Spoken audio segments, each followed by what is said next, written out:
அனைவருக்கும் வணக்கம்.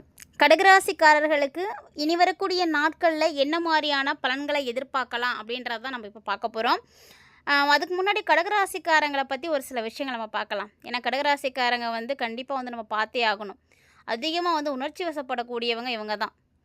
அதே மட்டும் இல்லாமல் அன்பு, கருணை, கற்பனை திறன் இந்த மாதிரி எல்லாத்தையுமே அதிகமாக வச்சுருக்கக்கூடியவங்க கடகராசிக்காரங்க தான். இவங்களை ஏமாற்றணும் அப்படின்னு நினச்சிட்டிங்கன்னா உடனே அவங்க மேலே பாசம் இருக்கிற மாதிரி நீங்கள் நடித்தா கூட அவங்க நம்பிடுவாங்க. அந்த மாதிரியான ஒரு கேரக்டர் தான். மற்றவங்க மீது உண்மையான ஒரு அக்கறை காட்டுவாங்க.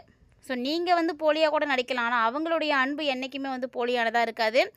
குடும்பத்தார்கிட்டையும் அதிகமாக அன்பை காட்டக்கூடியவங்க. உடன் பிறந்தவங்களாக இருக்கட்டும், இல்லை வேறு யாராக வேணால் இருக்கட்டும், ஆனால் அவங்களுடைய உணர்வு என்ன அப்படின்றத ஈஸியாக அப்சர்வ் பண்ணிப்பாங்க. அது மட்டும் இல்லாமல் புரிஞ்சிக்கிறதோடு நிப்பாட்டிடாமல் அவங்களுக்கு என்ன உதவி தேவைப்படுதோ அந்த உதவியை செய்து மகிழக்கூடியவங்கன்னா கடகராசிக்காரங்க தாங்க. இது மட்டும் இல்லாமல் அவங்களுக்கு எப்போதுமே உழைக்கணும் அப்படின்ற ஒரு லட்சியம் இருக்கும். எதையாவது செய்யணும் அப்படின்னு துடிச்சிட்டு இருப்பாங்க. அந்த ஆற்றல் அவங்கள்ட்ட அதிகமாக இருக்குது. அதுக்கு முன்னாடி எதை செய்யணும்னு நினச்சாலும் அவங்க ஸ்ட்ராங்காக இருந்து அதை கண்டிப்பாக செஞ்சு முடிச்சுட்டு தான் வேறு வேலையாக பார்ப்பாங்க. அந்த மாதிரி இருக்கக்கூடியவங்க. அதோடு அவங்களுக்கு ஆன்மீக ஈடுபாடு ரொம்ப ரொம்ப அதிகமாக இருக்கும். பெரியவங்களில் பார்த்தாங்கன்னா மரியாதை கொடுக்கக்கூடியவங்க. யார் மேலேயும் எந்த விதமான வெறுப்பையும் காட்ட மாட்டாங்க. ஸோ இதெல்லாம் தான் கடகராசி நேயர்களுடைய பலம் அப்படின்னே சொல்லலாம். அதே மாதிரி பலவீனம் அப்படின்னா இவங்க எதிலெல்லாம் அதிகமாக உணர்ச்சி வசப்படுறாங்களோ அது எல்லாமே பலவீனம் தானே. தேவையில்லாத விஷயங்களுக்கெல்லாம் உணர்ச்சி வசப்பட்டுருவாங்க. சின்ன விஷயம் அப்படின்னா கூட சீக்கிரமாக அவங்க உணர்ச்சி வசப்பட்டு வருத்தப்பட ஆரம்பிச்சிருவாங்க. அந்த மாதிரி ஒரு கேரக்டர். அதிகமாக மன உளைச்சல்லாம் ஏற்படுது உங்களுக்கு அப்படின்னா அவங்க எப்போதுமே தனியாக இருக்கணும் அப்படின்னு தான் விரும்புவாங்க. எல்லாரோடையும் சேர்ந்து இருக்கணும் அப்படின்னு நினைக்க மாட்டாங்க. அந்த மாதிரியான ஒரு கேரக்டர். இதெல்லாம் இவங்களுடைய நெகட்டிவ் டார்கெட்ஸ்ன்னு சொல்லலாம். பலவீனமான விஷயங்கள் இவங்களுக்கு. ஆனால் இப்படிப்பட்ட இவர்களுக்கு வரக்கூடிய நாட்கள் எப்படி இருக்க போகுது அப்படின்றத நம்ம பார்க்கணும் இல்லையா? பார்த்துடலாம் வாங்க. வரக்கூடிய நாட்களில் முக்கியமாக ஒரு சில கிரகங்களுடைய மாற்றங்கள் உங்களுக்கு நிறைய நல்ல விஷயங்களை கொடுக்க போகுது. அதே நேரம் ஜோதிட ரீதியாக ஏற்படக்கூடிய மாற்றங்கள் தான் உங்களுக்கு வாழ்க்கையில் ஏற்படக்கூடிய மாற்றங்களாக இருக்கும். ஸோ அப்படி பார்க்கும்போது என்னென்ன கிரக நிலைகள் மாறுறாங்க? பொதுவாக ஒருத்தங்களுக்கு ஒரு மாற்றம் ஏற்படுது அப்படின்னா அது சாதாரணமாலாம் ஏற்படாது. அந்த டைமில் ஏதாவது ஒரு கிரகம் நிலை பார்த்திங்கன்னா டிரான்சிட் ஆகிருக்கும். அப்படி பார்க்கும்போது இப்போது சுக்கிரன், புதன், செவ்வாய், சூரியன் இந்த கிரக நிலைகளில் கண்டிப்பாக மாற்றம் இருக்குது. ஸோ இதனால் நிறைய யோகங்கள் உருவாக போகுது. தொடக்கத்திலே பார்த்திங்கன்னா சுக்கிரன் துலா ராசியில் தான் இருக்கிறாரு. சுக்கிரனுடைய சொந்த ராசி, சொந்த வீடு அப்படின்னா அது துலாந்தான். துலா ராசி அப்படிங்கிறது சுக்கிரனுடைய சொந்த ராசிங்கிறதுனால அதுலேயே அவர் இருக்கிறாரு. அப்படின்றதுனால மாளவிய ராஜயோகம் இந்த டைமில் உருவாகிருக்கு. அதே போல் புதன், கன்னிராசியினுடைய அதிபதியும் புதன் தான். அவர் கன்னிராசிக்குள்ளே நுழையிறாரு. ஸோ புதனுடைய சொந்த வீடான கன்னியில் போய் அந்த ராசியை அமர்றதுனால பத்ர ராஜயோகம் அப்படின்னு சொல்லக்கூடிய இன்னொரு யோகமும் உருவாகியிருக்கு. அதே போல் செவ்வாயோட சூரியன் மற்றும் புதனுடைய சேர்க்கை இந்த காலகட்டங்களை ஏற்கு. இது உங்களுக்கு பொது ஆதித்ய யோகத்தை கொடுக்கும். ஸோ இந்த மாதிரி நிறைய கிரகநிலைகளுடைய மாற்றங்கள் இருக்குது. அதே நாட்கள் போக போக பார்த்திங்கன்னா சுக்கிரனோட புதனும் போய் இணைஞ்சிருவார். அப்போது லக்ஷ்மி நாராயண யோகமும் உருவாக போகுது. இப்படி அடுத்தடுத்து இவ்வளோ யோகங்கள் இருக்கும் பொழுது பலன்கள் அப்படின்றது சாதாரணமாக இருக்குமா? இன்னும் நிறைய மாதிரி இருக்க போகுது. ஸோ எக்கச்சக்கமான பலன்கள் காத்துட்ருக்குங்க. குறிப்பாக கடகராசினியர்களுக்கு அற்புதமாக இருக்குது. கவலையப்படாதீங்க. செல்வ வளம் கண்டிப்பாக பெருகும். அதே மாதிரி கடக வீட்டில் தான் நீச்சபங்க ராஜயோகமும் ஏற்பட்டிருக்கு. அப்படின்றதுனால கட்டாயமாக அடித்து சொல்கிறேன், நீங்கள் நல்ல பலன்களை தான் அடைவீங்க. ஏன்னா எது தவறு அப்படிங்கிறத முதல்ல தெரிஞ்சுக்கிங்க. ஒரு சிலருக்கு அவங்க செய்யக்கூடியது தவறு அப்படின்றத புரிஞ்சிக்கிறதுக்கே ரொம்ப நாள் ஆகும். அவங்க செய்யக்கூடிய தவறை ஒத்துக்கவே மாட்டாங்க. ஸோ அந்த தவறை தான் இப்போ நீங்கள் புரிஞ்சிக்க போகிறீங்க. அது தெரிஞ்சிக்கக்கூடிய ஒரு நல்ல காலகட்டம், ஒரு நல்ல சூழ்நிலை இதெல்லாம் அமையப்போகுது. அதனால் உங்களுக்கு எல்லாமே நல்லபடியாக இருக்கும். இனிமேட்டுக்கு முதலீடுகள் எல்லாத்துலேயுமே இந்த காலகட்டங்களில் பெருசாக எதுலையும் செய்ய வேண்டாம். ஆல்ரெடி என்ன செஞ்சிட்ருக்கீங்களோ அதே தொடர்ந்து செய்துக்கோங்க. அதுதான் நல்லது. பணம் இருக்குது அப்படின்றவங்க பாக பிரிவினை விஷயங்களெல்லாம் ஈடுபடாமல் இருந்துக்கோங்க. இந்த மாதிரியான நேரத்தில் நீங்கள் ரொம்ப கவனமாகவும் இருக்கணும். ஏன்னா தனாதிபதியாக இருக்கக்கூடிய சூரிய பகவான் ஆட்சி பெற போகிறாரு. கன்னிராசிக்கு போகக்கூடிய அந்த ஒரு நேரம் முதலீடு செய்ய விரும்பக்கூடியவங்க யாராக இருந்தாலும் வெயிட் பண்ணுங்கள். கிட்டத்தட்ட பார்த்தீங்கன்னா செப்டம்பர் மாதம் 18ஆம் தேதி வரைக்குமே நீங்கள் வந்து செய்யணும்னு நினச்சா அதுக்குள்ளே செஞ்சுக்கோங்க. அதுக்கு மேலே செய்ய வேண்டாம். செப்டம்பர் 18க்குள்ளே செஞ்சுக்கோங்க. அதுக்கப்புறம் பார்த்தீங்கன்னா சூரியன் வந்து சிம்மத்தை விட்டு கன்னிக்கு போயிடுவார். அப்போ உங்களுக்கு வந்து ஆபத்தாக இருக்கும். ஸோ அதனால் செய்ய வேண்டாம். அதே மாதிரி இந்த செப்டம்பர் 18 சொன்ன பார்த்தியா, அதில் இருந்து அடுத்து வரக்கூடிய ஒரு 30-40 நாளுக்கு நீங்கள் யாருக்கிட்டேயும் பணம் கொடுக்கல் வாங்கலை வச்சுக்காதீங்க. யாருக்காகவும் பணம் கொடுக்காதீங்க. பரிதாபப்பட்டு கூட நீங்கள் கொடுக்காதீங்க. ஏன்னா கடகராசிக்காரங்களுடைய நிலைமையே அதுதான். யார் வந்து கேட்டாலும் உடனே வந்து மனிதாபிமானம் பட்டு கொடுத்துருவாங்க. ஸோ அந்த மாதிரியான ஒரு கேரக்டரு. அப்போ ஈஸியாக அவங்ககிட்டருந்து பணத்தை அடிச்சுட்டு போயிடுவாங்க. அதனால் கவனமாக இருங்க. பணத்தை நீங்கள் முதலீடு செய்யணும் அப்படின்ற விஷயத்தையே வந்து யோசிக்காதீங்க. முடிஞ்ச அளவுக்கு இந்த டைமில் பணத்தை பற்றி எந்த ஒரு விஷயத்தையும் நீங்கள் செய்யாதீங்க. எதையாவது இன்வெஸ்ட் பண்ணலாம் அப்படின்னு நினைக்கிறீங்க அப்படின்னா கூட முழுக்க அதை தவிர்த்துக்கோங்க. அந்த மாதிரி ஐடியா வச்சுருக்கக்கூடியவங்க யாரும் இருக்கீங்கன்னா கூட இப்போயே மாற்றிக்கோங்க. தயவு செஞ்சு இந்த டைமில் வந்து நீங்கள் பணத்தை எதுலையும் இன்வெஸ்ட் பண்ணாதீங்க. அது உங்களுக்கு கண்டிப்பாக வந்து திரும்பி கிடைக்காது, லாஸாக தான் ஆகும். ஸோ அதனால் என்ன பண்ணுறீங்கன்னா பொறுமையாக இருங்க. இல்லை அதையும் மீறி கட்டாயமாக இந்த டைமில் நாங்கள் செஞ்சே தான் ஆகணும், அந்த சூழ்நிலையில் தான் இருக்கும் அப்படின்றவங்களாம் மறக்காமல் உங்களுடைய சுய ஜாதகத்தை ஒரு முறை பரிசோதனை செய்துட்டு அதுக்கப்புறமா வந்து செய்யுங்க. ஏன்னா உங்களுடைய தசா புத்தி என்ன நடக்குது அப்படின்றத பொறுத்து நிறைய விஷயம் வந்து வித்தியாசப்படலாம். அதனால் அந்த விஷயத்தில் கவனமாக இருந்துக்கோங்க. அதே போல் 3ஆம் இடத்துல புதன் பகவான். புதன் வந்து உச்சம் பெற்று இருக்கிறாரு. ஸோ உச்சம் பெற்ற புதன் என்ன பண்ணுவார் அப்படின்னா, கூட பிறந்தவங்களால் பிரச்சனைகளை கொடுப்பார். ஸோ உங்களுக்கு அக்கா தங்கச்சியாக இருக்கலாம், அண்ணன் தம்பியாக இருக்கலாம், யாராக இருந்தாலும் சரி, அவங்களால உங்களுக்கு ஏதாவது ஒரு பிரச்சனை வந்துகிட்டே தான் இருக்கும். சகோதர சகோதரிகளால் பிரச்சனைகள் வரத்துக்கான வாய்ப்புகள் நிறைய இருக்குது. ஸோ 90% வாய்ப்பு இருக்குது. அதனால் இந்த டைமில் பெருசாக எந்த விதமான ஈடுபாடும் வச்சுக்க வேண்டாம்.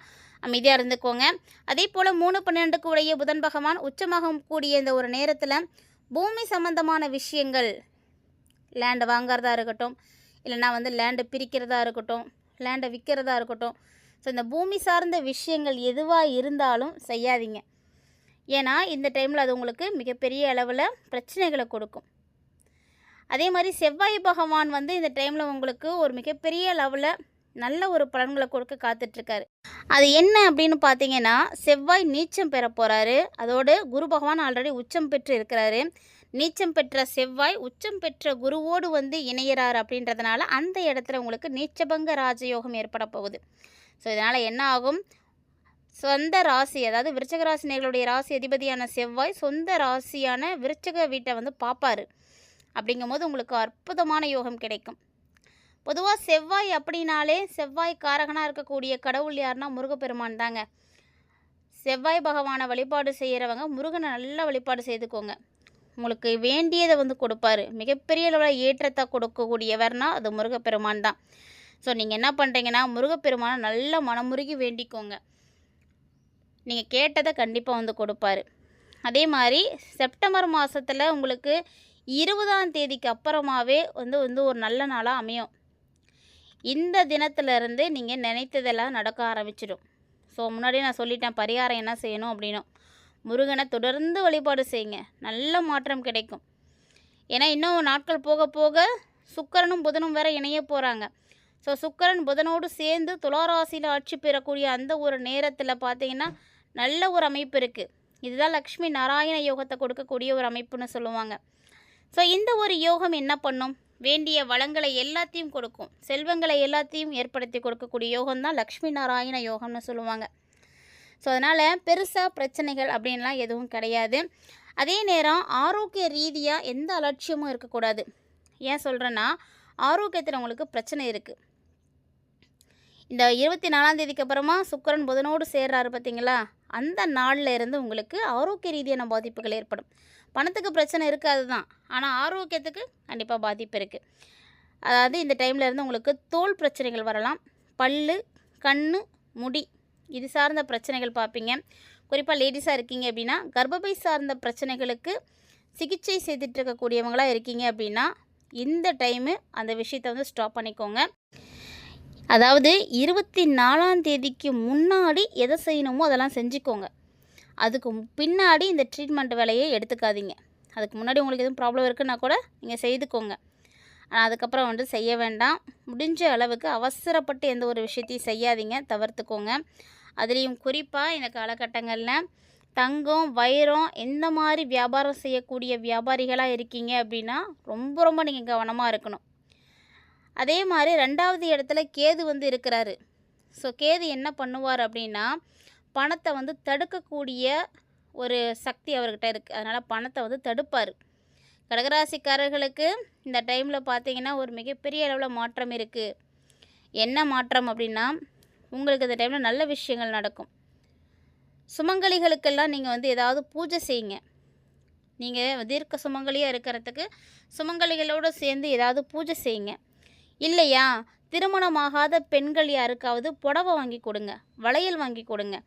இது என்ன பண்ணும் அப்படின்னா, திருமணம் ஆகாமல் இருக்கக்கூடியவர்களுக்கு, கடகராசினியர்களுக்கு திருமண யோகத்தை வந்து கொடுக்கும். ஸோ ரொம்ப நாளாக எனக்கு திருமணம் ஆகலை, திருமணத்துக்கு தான் நான் வந்து வரன் தேடிகிட்டே இருக்கேன் அப்படின்னு சொல்லக்கூடிய ஆணாக இருந்தாலும் சரி, பெண்ணாக இருந்தாலும் சரிங்க. ஸோ இந்த மாதிரி பரிகாரங்களை வந்து செய்துக்கோங்க.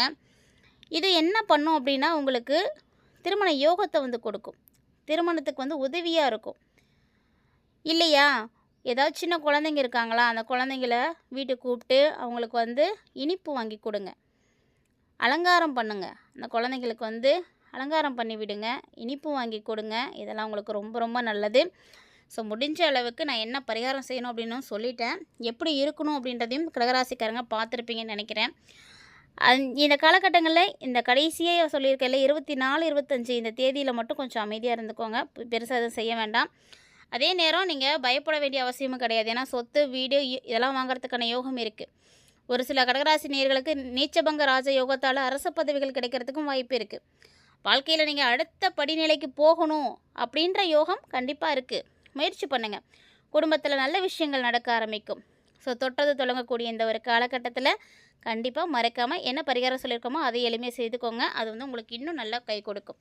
ஸோ இந்த பதிவில் கடகராசி நேயர்களுக்கு அடுத்து வரக்கூடிய நாட்களில் கிரக அமைப்புகள் எப்படி இருக்குது, இந்த கிரக நிலைகள் எல்லாம் சேர்ந்து உங்களுக்கு என்ன மாதிரியான பலன்களை வந்து கொடுக்க காத்துட்ருக்காங்க, எவ்வளோ நல்லது நடக்கும், எதிலெல்லாம் வந்து கவனமாக இருக்கணும் அப்படின்றதையும், எந்த தெய்வத்தை வழிபாடு செய்யலாம், என்ன மாதிரியான பரிகாரங்கள் செய்யலாம், இது எல்லாத்தையுமே கண்டிப்பாக பார்த்து தெரிஞ்சுட்டு இருந்திருப்பீங்கன்னு நினைக்கிறேன். இந்த வீடியோவில் உங்களுக்கு நிறைய தகவல்கள் வந்து பிடிச்சிருந்துருக்கும்னு நினைக்கிறேன். அப்படி ஒரு வேளை உங்களுக்கு இது பிடிச்சிருந்ததுன்னா மறக்காமல் உங்கள் ஃப்ரெண்ட்ஸ் அண்ட் ஃபேமிலியோடு ஷேர் பண்ணிக்கோங்க.